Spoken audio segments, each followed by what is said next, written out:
नमस्कार मित्रांनो, स्वागत आहे तुमचं कन्सेप्ट क्लासेसमध्ये. आपल्याला सेकंड लेक्चर बघायचं आहे मॅग्नेटिक प्रॉपर्टी ऑफ मटेरियलचं.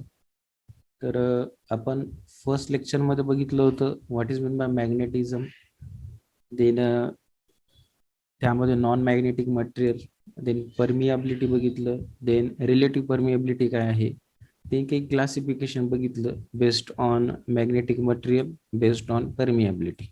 ठीक आहे. सो आजचं जे लेक्चर आहे हे आपल्याला या पर्टिक्युलर पॉइंटवर आहे की origin of permanent magnetic dipole. ठीक आहे. परमनंट मॅग्नेटिक डायपोल याचं उगम स्रोत काय, आणि हे लेक्चर पूर्ण थेरॉटिकल होणार आहे. So origin of permanent magnetic dipole. ठीक आहे. सो बघा, आपण चार्ज हा काय करतो, रोटेट करतो एखाद्या कंडक्टर मधून, is rotated across the conductor, then it produces what, angular momentum. आता अँग्युलर मोमेंटम म्हणजेच काय की ज्यावेळेस आपण चार्ज हा एका कंडक्टर मधून पास करतोय म्हणजे हा एक सर्क्युलर पोझिशन मध्ये आपला काय करणार, एक मॅग्नेटिक फील्ड जनरेट करणार. राईट. तर त्याला आपण अँग्युलर मोमेंटम असं म्हणतोय. राईट. सो हा अँग्युलर मोमेंटम काय करतो, कॉन्ट्रीब्यूट करतो permanent magnetic field. It contributes a permanent magnetic field or simply dipole. Dipole म्हणजेच काय, याला टू एंड असतील अशी. ठीक आहे. सो हे आपले दोन end, end first and end second. ठीक आहे. This is negative one and this is positive. So याच्यावरून आपल्याला समजतंय की परमनंट मॅग्नेटिक डायपोल हे कसं क्रिएट होतं. बरोबर. मग हे जे कॉन्ट्रीब्युशन अँग्युलर मोमेंटम करत आहे, राईट, तर हे कॉन्ट्रीब्युशन डिपेंड आहे तीन फॅक्टरवर. तर तीन फॅक्टर आहे. First, that is orbital angular momentum, M म्हणतो मी अँग्युलर मोमेंटमला. सेकंड, इलेक्ट्रॉन स्पिन, इलेक्ट्रॉन जे रोटेट होता त्याला आपण electron spin angular momentum, M म्हणजे अँग्युलर मोमेंटम आपण कन्सिडर करतोय. Then second, that third is a nuclear spin. ठीक आहे. सो हे जे तीन फॅक्टर आहे ते आपल्याला आता काय करायचे, स्टडी करायचे. तर तुम्हाला इलेक्ट्रॉन स्पिन हेच सध्या आहे सिलेबसला. सो आपण वन बाय वन बघूया. बट त्याआधी origin of permanent magnetic field dipole हे आणखी कशा प्रकारे याचं इंट्रोडक्शन आहे तर ते आपण बघू. ठीक आहे. सो बघा, आपल्याला माहिती आहे की Wien the electrons is simply flowing through a conductor, when the electron flowing through the conductor, then it produces a magnetic field. Magnetic field म्हणा किंवा मॅग्नेटिझम म्हणा. राईट. सो हे जे मॅग्नेटिक फील्ड किंवा मॅग्नेटिझम तयार होतंय, राईट, तर हे मॅग्नेटिझम अराउंड कोणाच्या अराउंड होतंय, न्यूक्लियसच्या अराउंड. बरोबर. मग हे जे न्यूक्लियस आहे, तर ह्या न्यूक्लियसमध्ये किंवा ज्या कंडक्टरमध्ये आपले जे नंबर ऑफ ॲटम आहे, राईट, तर ह्या छोट्या छोट्या ॲटममध्ये सुद्धा काय आहे, इलेक्ट्रोमॅग्नेट आहे. आपण असं कन्सिडर करू. बरोबर. कारण कंडक्टर हे कशात झाले, स्मॉल एलिमेंट, टायनी पार्टिकल पासून तुमचा काय बनतोय, एलिमेंट बनतोय. बरोबर. आणि त्या एलिमेंटला आपण ॲटम असं म्हणतो. त्या प्रकारे इथं जे न्यूक्लियस आहे त्या न्यूक्लियस कशा क्रिएट झाले, छोट्या छोट्या ॲटमनी, आणि त्या ॲटम मध्ये काय आहे, इलेक्ट्रोमॅग्नेटिझम आहे. राईट. मग ज्यावेळेस आपण मॅग्नेटिक फील्ड ही अप्लाय करू एखाद्या कंडक्टरवर, पण त्या कंडक्टरमध्ये काय आहे, करंट फ्लो होत आहे, म्हणजे conductor carrying what, current. Wien the magnetic field is applied on conductor, but conductor carrying what, current. So it produces, or simply it is nothing but what, जे कंडक्टर आपण मॅग्नेटिक फील्ड अप्लाय करतोय तर ती coil म्हणून काम करणार.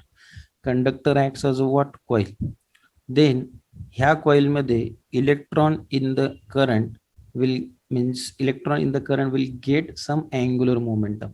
यातले जे इलेक्ट्रॉन आहे, electron of current which produces a angular momentum, म्हणजे 360 डिग्रीने हे काय करतील, तिथं रोटेट करतील, अँग्युलर मोमेंटम.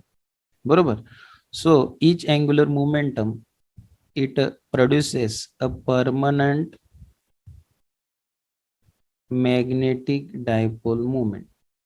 पुन्हा तेच आपण बघितलं जे इथं म्हटलं आपण. बरोबर.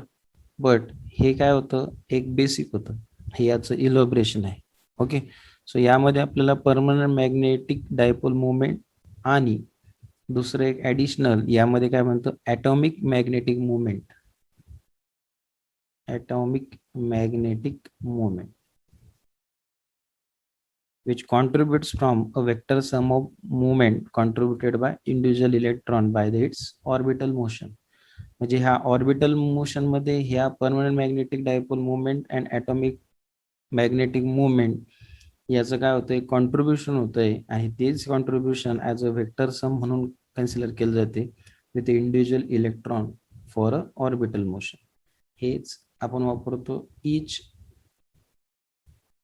इलेक्ट्रॉनसाठी. इच इलेक्ट्रॉनसाठी आपण वापरत असेल तर याचाच ऑर्बिटच्या मोशनसाठी उपयोग होतो. ठीक आहे. त्यामुळे ते आपल्याला स्पिनिंग फॉर्म मध्ये दिसतं. राईट.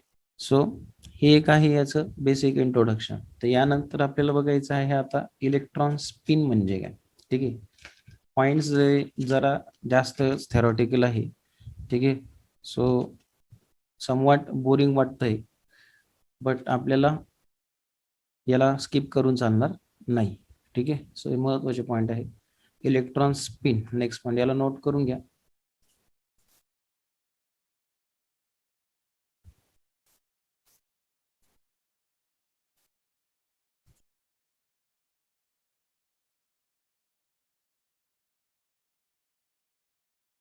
इलेक्ट्रॉन स्पिन मीन्स काय. इलेक्ट्रॉन स्पिन म्हणजेच काय की आपले जे इलेक्ट्रॉन आहे, right. So if electron spin actually assume when if we are considering electron are equivalent to a spherical pole. Spherical pole म्हणजे आपला कंडक्टर, त्याच्या अराउंड काय होता, एक equivalent spherical pole of a charge spinning around the axis. Pole of a charge spinning around axis. एका axis भोवती फिरणे, म्हणजे आता हे आपलं कंडक्टर आहे, त्याच्या भोवती काय होत आहे, हे इलेक्ट्रॉन आपले मूव्ह करताय. राईट. सो यालाच आपण काय म्हणतो, इलेक्ट्रॉन स्पिन असं म्हणतो. राईट. आता हे इलेक्ट्रॉन स्पिन होत असताना दोन प्रकार होता, एक अँटी क्लॉकवाईज डायरेक्शन आणि दुसरं होतं काय, क्लॉकवाईज डायरेक्शन. ते आपण आता बघूया. राईट. सो आपले सध्या कंडिशन अशी आहे की आपण हे अँटी क्लॉकवाईज डायरेक्शननेच काय करतोय, रोटेट करतोय. So electron spin in a anti clockwise direction only. Okay. Then हे जे आपण मॅग्नेट किंवा अँग्युलर मोमेंटम तयार झालेले आहे, right, due to spinning. So ह्या अँग्युलर मोमेंटममुळे आपण magnetic moment of its current हे आपण लिहू शकतो. Current I which is equals to that is a mu 0 into I into A. Okay, but A is nothing but a what, area. So हा area असा represent केला जातो. ठीक आहे, radius type. So this is what the equation of a magnetic movement of a current I. Right.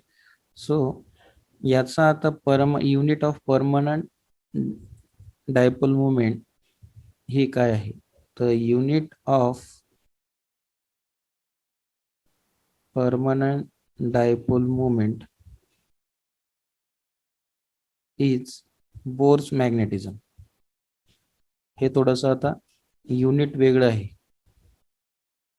Bohr's magnetism or simply we say that magneton. ठीक आहे, मॅग्नेटॉन सुद्धा आपण त्याला म्हणू शकतो. Then according to the quantum theory, quantum theory हा एक huge part आहे. हा फिजिक्समध्ये ऍड होत असतो. तर क्वांटम थेरी नुसार the spine angular momentum is may be, म्हणजे तुमचे जे इलेक्ट्रॉन स्पिन होत आहे, राईट, हे इलेक्ट्रॉन पॉझिटिव्ह असू शकतं किंवा निगेटिव्ह असू शकतं, राईट. तर हे इलेक्ट्रॉन स्पिन मध्ये आपल्याला काय होतं, एवढी या प्रकारची इन्फॉर्मेशन मिळते. बट यामध्ये आपण आता सांगितलं की हे कसे आहे, अँटी क्लॉकवाईज डायरेक्शननी negatively charge, spinning of charge आहे, आणि याच्यामधला जो करंट आहे हा काय आहे, स्मॉल आहे, बरोबर. आणि अँग्युलर मोमेंटम जे प्रोड्यूस झालेले आहे, तर त्याच्या across magnetic moment of current हा म्यू 0 इंटू आय ए घेतो, राईट. तर हे म्यू 0 आपण ऑलरेडी बघितलंय पहिल्याच लेक्चरमध्ये. तर याचं जे युनिट आहे ते आहे magneton, Bohr's magnetism or Bohr's magneton. According to the quantum theory हे पॉझिटिव्ह किंवा निगेटिव्ह असू शकता, ठीक आहे. So this is what electron spin. Then next point बघायचं आपल्याला, डायमॅग्नेटिझम. आता हे क्लासिफिकेशन मध्ये सुद्धा झालेलं आहे. डायमॅग्नेटिझम मध्ये कुठल्याही प्रकारचे म्हणजे परमनंट मॅग्नेटची प्रॉपर्टी नसते, त्याला आपण डायमॅग्नेटिझम असं म्हणतो, बरोबर. सो आता डायमॅग्नेटिझम काय बघा, it produces due to an orbital angular momentum. आता सगळे जे आहे की magnetism it's produce due to what, due to angular moment. Angular momentum कोणाची, इलेक्ट्रॉनची, right. Angular momentum of electron it produces what, डायमॅग्नेटिझम.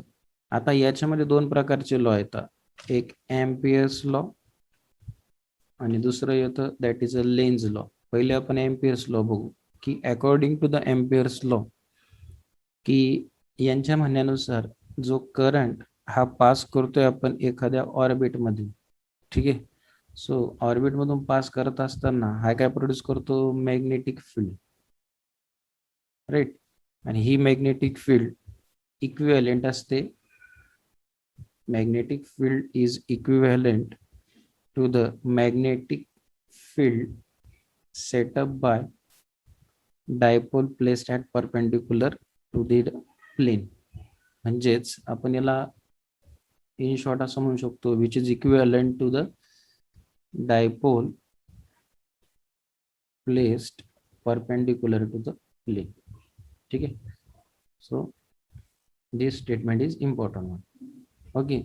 हे एम्पियर सर्किटलचं लॉचं स्टेटमेंट काय, की करंट पास कराय का ऑर्बिट मधून, then it produces a magnetic field and this magnetic field is equivalent to the dipole placed is perpendicular to its plane, it's called as what, Ampere's law. Similar पद्धतीने एक according to the Lenz law, हे diamagnetic बद्दलचं यांचं स्टेटमेंट आहे, हे सायंटिस्टचे नाव आहे सगळं, ठीक आहे.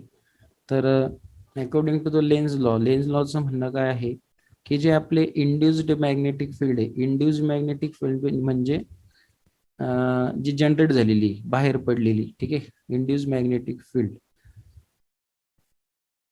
ही जी इंड्यूस झालेली मॅग्नेटिक फील्ड आहे, ही काय रिस्पॉन्सिबल आहे for changing the external field. It is responsible for changing the external field. External फील्डला ही अफेक्ट करते, ठीक आहे. So this induce magnetic moment will be what, negative. ही एक्सटर्नल जी इंड्यूस मॅग्नेटिक फील्ड आहे, it is in the form of what, negative, right. तर हे काय आहे, हे दोन लॉचे स्टेटमेंट आहे, दोन सायंटिस्टचं स्टेटमेंट आहे according to the diamagnetism, okay. So बघा, यामध्ये करंट घेता, यामध्ये इंड्यूस मॅग्नेटिक फील्ड येत आहे, आणि चार्जच्या बाबतीत आपल्याला कोण सांगता आहे, लेन्झ लॉ, ठीक आहे. सो हे झालं यांचं काय, सिम्पली स्टेटमेंट वाईज बोलणं, ठीक आहे. तर इन जनरल आपण जर परमियाबिलिटी बघितली, परमियाबिलिटी म्हणजे mu permeability of diamagnetism is what, 1, हे लक्षात घ्या. परमियाबिलिटी 1 असते. नंतर susceptibility of diamagnetism is small and negative. छोटी तर असतेच, पण कशी असते, निगेटिव्ह असते. हे ससेप्टिबिलिटीचा सिम्बॉल एक्स ने रिप्रेझेंट करतो. बरोबर. जर याची ससेप्टिबिलिटी जर कमी असेल, म्हणून हा जो मटेरियल आहे diamagnetism, so material experience repulsion. Repulsion म्हणजे समजतोय की हा काय करतो, सिम्पली अट्रॅक्ट न होता हा काय करतो, त्यातला रिपेल करतो, किंवा when it is placed in a magnetic field. ज्यावेळेस तुम्ही याला मॅग्नेटिक फील्ड मध्ये प्लेस करणार, तर हा डायमॅग्नेटिझम सिम्पली रिपेल करणार एकमेकांना. ठीक आहे. So this is all about what diamagnetism, right.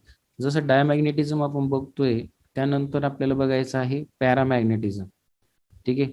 So हे नोट करून घ्या.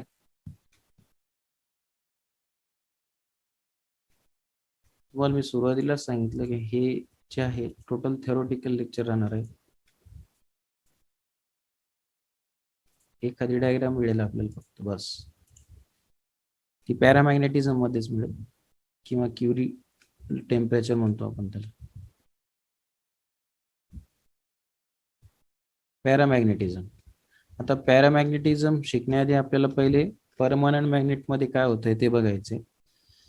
If in a permanent magnetic dipole, लक्ष द्या, परमनंट मॅग्नेटिक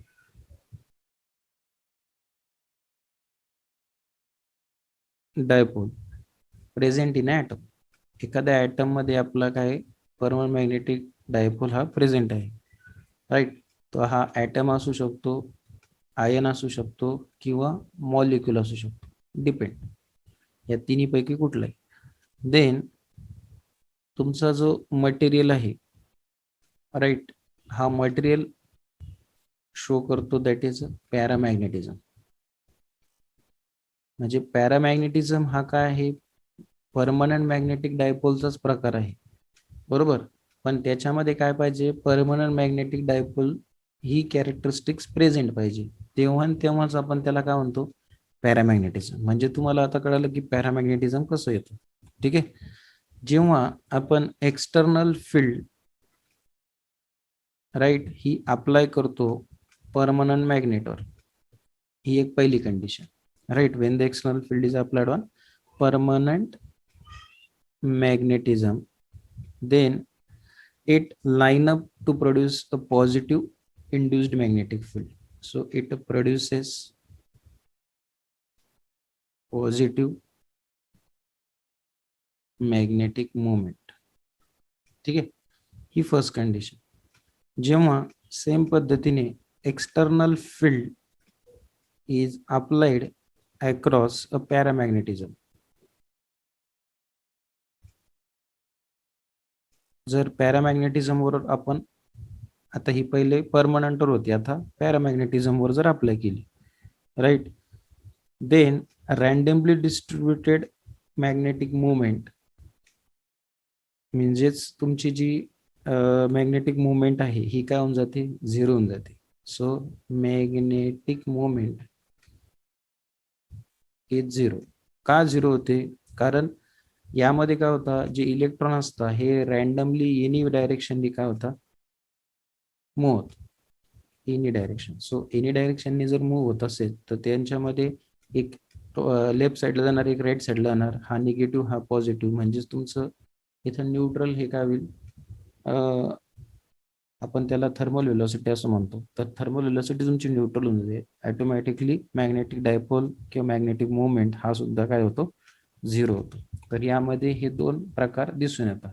पण परमनंट मॅग्नेटमध्ये काय होतं की पॉझिटिव्ह मॅग्नेटिक मुवमेंट तयार होतो. ओके. आता ह्या पॅरामॅग्नेटिकचाच एक भाग आहे, that is called as a Curie law. Curie law of paramagnetism. ठीक आहे. आता क्युरी लॉ काय आहे, हा ऍक्च्युली आपण ग्राफ प्लॉट करतो, temperature versus I by X म्हणजे ससेप्टिबिलिटी. बट हा जो ग्राफ आहे हा कसा असतो, स्ट्रेट लाईन मधून पास होत असतो. यामध्ये काय आहे की susceptibility is direct or it is inversely proportional to its temperature. Inversely प्रोपोर्शनलचा अर्थ काय की ससेप्टिबिलिटी वाढली तर टेम्परेचर कमी होणार, आणि टेम्परेचर वाढलं ससेप्टिबिलिटी कमी होणार. Then This inversely proportional sign is replaced by equal to sign. Then take a constant C. So C is called as, that is a Curie constant. Okay. So this is what your equation of a Curie's law. Okay. यामध्ये value of susceptibility ही असते 10⁻³ ठीक आहे. आणि याचा application म्हणून उपयोग होतो की it is use to obtain the very low temperature, to obtain the very low temperature, याच्यासाठी याचा यूज होतो. आणखी या मटेरियलचा यूज होतो मेजरसाठी. ठीक आहे. मेजर हा ऍक्च्युली सॉलिड स्टेट मधला आहे, तर त्यामध्ये याचा मेजरमध्ये याचं ऍप्लिकेशन केलं जातं. क्युरी टेम्परेचर म्हणजे एक प्रकारचं स्पेसिफिक टेम्परेचर असतं, त्याला एकदा ब्रेक केलं किंवा त्यापेक्षा जर कमी झालं किंवा वाढलं त्यानंतर चेंजेस जास्त प्रमाणात दिसून येतात, तर तो त्याला आपण म्हणतो क्युरी कॉन्स्टंट असं म्हणतो. ठीक आहे. This is all about what that is paramagnetism. पहिले आपण बघितलं डायमॅग्नेटिझम, नंतर पॅरामॅग्नेटिझम, आता आपल्याला बघायचं फेरोमॅग्नेटिझम. ठीक आहे. सो याला नोट करून घ्या.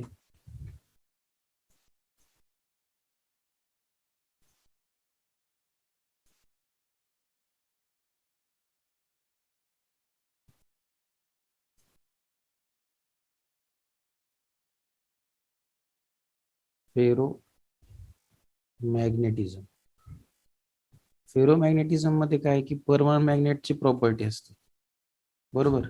याच्यामध्ये बघा तुमचा जो रिलेटिव्ह परमिएबिलिटी म्यू आर म्हणतो आपण त्याला, रिलेटिव्ह परमिएबिलिटी ही फेरोमॅग्नेटिक मध्ये कशी असते, कॉन्स्टंट असते. नंतर याचा जो कर्व असतो फेरोमॅग्नेटचा, हा कर्व कसा असतो, स्ट्रेट लाईन मध्ये असतो. स्ट्रेट लाईन म्हणजेच which is passing through its origin. ठीक आहे. सो हे मॅग्नेटायझेशन ऑफ फेरोमॅग्नेटिझम हे डिपेंड असतं टू फॅक्टरवर.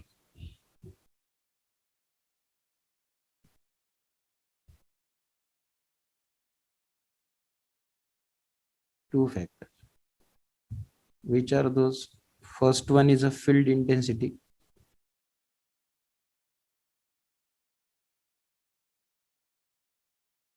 Second is that is a magnetic history of a sample.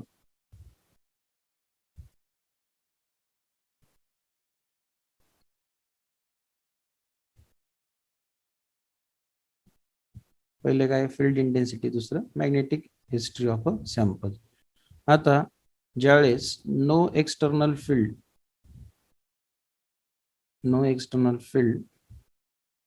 is applied on ferromagnet,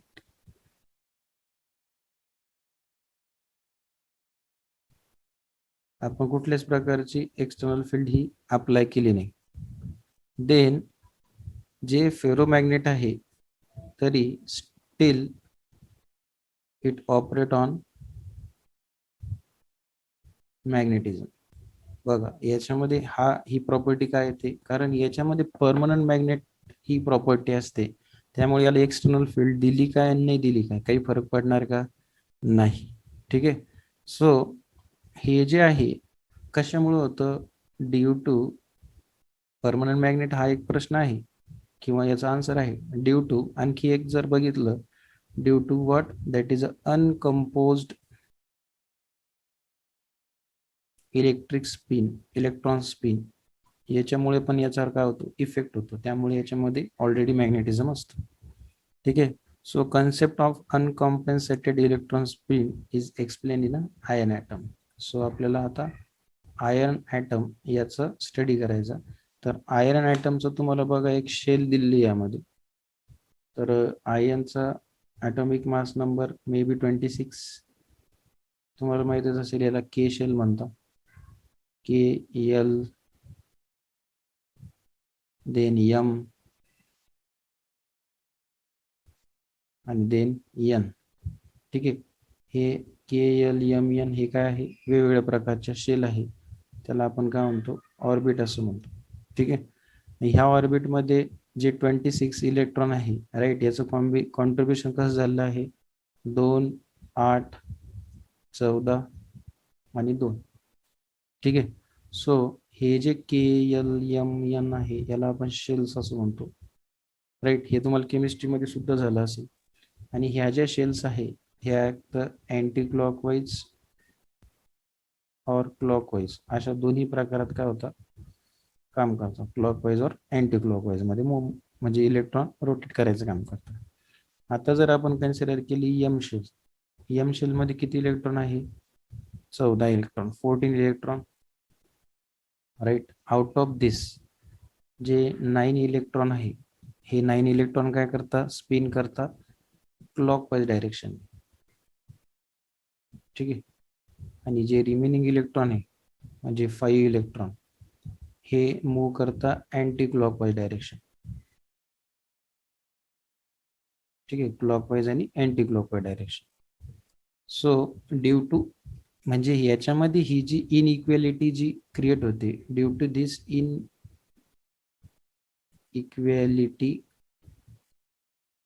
of magnetic field produced around the point outside the field, then it is 4 times stronger than 1 electron. ही जी inequality ही जास्त असते 4 times कोणापेक्षा, 1 electron पेक्षा.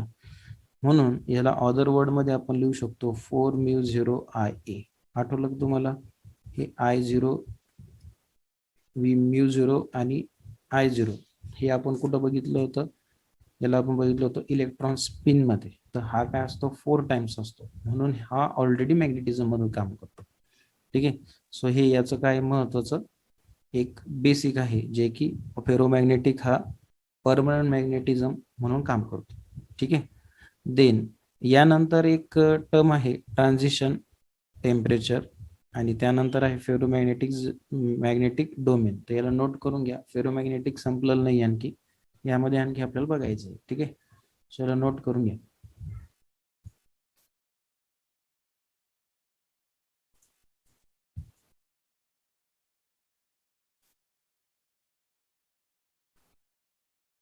Then transition temperature. आता हे transition temperature काय असतं, transition temperature is nothing but characteristics of ferromagnetic material.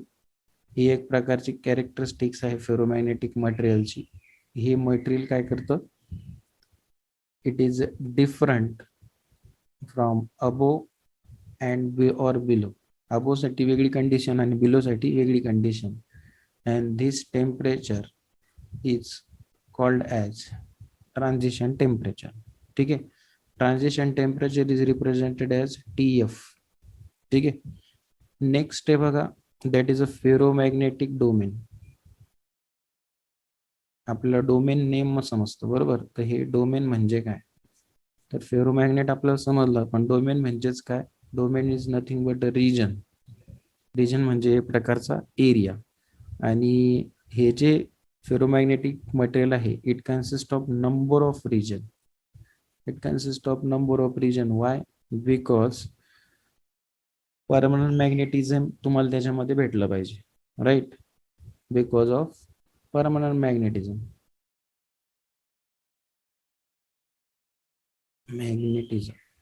Right. आणि हे परमनंट मॅग्नेटिझम का भेटलं पाहिजे, कारण because atomic movement in this domain are align parallel to each other. Atomic movement जे पार्टिकलचं होते on the domain is parallel to each other. त्यामुळं atomic movement हे तुमचं पॅरलल होते. का, कारण नंबर ऑफ रिजन असले तर परमनंट मॅग्नेटिझम त्यामध्ये क्रिएट होतं, आणि त्याचा उपयोग तुम्हाला हे पॅरलल ठेवण्यासाठी याचा उपयोग होतो, राईट. आणि हे जे पॅरलल राहण्याचं आणखी एक कारण काय, की तुमचं जे टेम्परेचर आहे हे त्यावेळेस कसं असतं, लेस. म्हणजे त्याला आपण क्युरी टेम्परेचर याचं कसं म्हणतो, कमी आहे आपण असं म्हणू शकतो. राईट. सो यांचं आणखी एक काय की पॅरलल असल्यामुळं यांची डायरेक्शन कशी असणार, सेम असणार. ओके. सो हे फेरोमॅग्नेटिक डोमेन चांगल्या प्रकारे काम करण्याचं महत्वाचं कारण काय की याच्यामध्ये परमनंट मॅग्नेटिझम आहे. ठीक आहे. बट डायमॅग्नेटिझम आणि पॅरामॅग्नेटिझम याच्यामध्ये तशा गोष्टी राहत नाही. ओके. आता आपल्याला जर फॉर्मॅट बघायचा असेल, फॉर्मॅट ऑफ डोमेन, याच्यामध्ये बघा दोन प्रकारचे फॉर्मॅट आहे. एक तर सिंगल क्रिस्टल फॉर्मॅट किंवा पॉलिक्रिस्टल फॉर्मॅट. ठीक आहे. सो आपण स्पिनिंग डायरेक्शन काय करू शकतो, एक one domain to another domain हे काय करू शकतो, ट्रान्सफर करू शकतो. हे आपलं डोमेन आहे, हे दुसरं डोमेन, हे आपण ट्रान्सफर करायचं काम सुद्धा काय करू शकतो, ह्या फेरोमॅग्नेटिझम मध्ये करू शकतो. जसं की बघा एक डायग्राम दिलेली तुम्हाला, हे डोमेन आपले ॲरो प्रोव्हाइड केले, हे क्लॉकवाईज डायरेक्शनने आपण याला शो केलंय. ओके. हे जी कंडिशन आहे ही काय आहे, अनमॅग्नेटाइज्ड क्रिस्टल आहे, म्हणजे याला कुठल्याच प्रकारची आपण मॅग्नेटिक फील्ड प्रोव्हाइड केलेली नाही. बट ज्यावेळेस आपण याला मॅग्नेटिक फील्ड प्रोव्हाइड करू तर याचे जे हे ओरिजिन पासून झालेले आहे, कॉर्नर पासून, राईट, तर हे काय होता, बॉटम पासून जातो. ठीक आहे. म्हणजे हे काय होतं, याचे एज हे बरोबर ओरिजिनला होते, आता हे एज डाऊन साईडला आले. ते हे डाऊन साईडला येण्याचं कारण काय, that is due to magnetic field strength. म्हणजेच इट इज अ मॅग्नेटाइज्ड, पहिले अनमॅग्नेटिक होता, आता मॅग्नेटाइज बाय डोमेन ग्रोथ. ठीक आहे. डोमेनची जशी ग्रोथ होईल तसा तो खाली येतो. देन ज्यावेळेस ह्या मॅग्नेटाइज झाल्यानंतर याचं जे रोटेशन होतं, तर रोटेशन होत असताना हे कुठल्याही डायरेक्शन, म्हणजे याला डायरेक्शन स्पेसिफाईड नसते, बरोबर. तर याला म्हणतो आपण मॅग्नेटाइज बाय डोमेन रोटेशन. याला आपण म्हणू शकतो डोमेन रोटेशन. ठीक आहे. डोमेन रोटेशन मध्ये यांची डायरेक्शन डिफाईन नसते. आता याच्यामध्ये बघा हे एच हा जो पॅटर्न आलेला आहे, तर एच आपल्याला माहिती, H is nothing but what, field strength, बरोबर. आपण जर फर्दर इन्क्रीज केला फील्ड स्ट्रेंथला, राईट, सो याची जी डोमेन वॉल आहे, डोमेन वॉल म्हणजे याची कॉर्नर, ठीक आहे. So domain wall also move in a such a way that entire specimen will be connected to the what, single domain. म्हणजे if we increase the field strength of a domain wall, then domain wall of entire species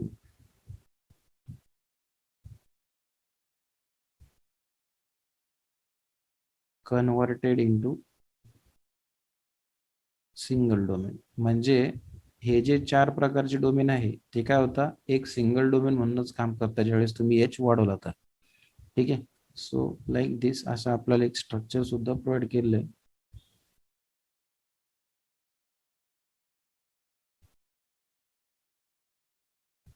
हे असं single structure याचं बनणार. यामध्ये याचा angle इथं तुमचा 45 degree असतो, इथं 90 degree up position, sorry down, म्हणजे क्लॉकवाईज डायरेक्शनने आपण याच्यामध्ये रोटेशन करू शकतो. याला डोमेन वॉल असं म्हणतात. ठीक आहे. देन महत्वाचं की हे डोमेन जे वॉल आहे हे हिस्टेरिसिस कर्ववर काय करतं, काम करतं. आणि दुसरं याची साईज ऑफ डोमेन ही कशी असते, फार स्मॉल असते. आणि महत्वाचं की actual domain size it depend upon shape and size of crystal. तुम्ही जे क्रिस्टल वापरलं ना, सिंगल क्रिस्टल आहे का पॉली क्रिस्टल, याच्यावर याची काय shape and size is depend upon crystal. Crystal कुठला वापरलाय त्याच्यावर असेल. ठीक आहे. आणि हे जर आपल्याला प्रॅक्टिकली जर ऑब्झर्व करायचं असेल तर आपल्याला मॅग्नेटिक पावडर पॅटर्न बघावं लागेल. लक्षात असू द्या, मॅग्नेटिक पावडर पॅटर्न. ठीक आहे. This is all about what, ferromagnetic किंवा फेरोमॅग्नेटिझमच हा थोडासा काय आहे, लेंदी आहे. तर बाकीचे पण इझी आहे, पण फक्त थेरॉटिकल जास्त असल्यामुळे बोरिंग वाटतं ते. ठीक आहे.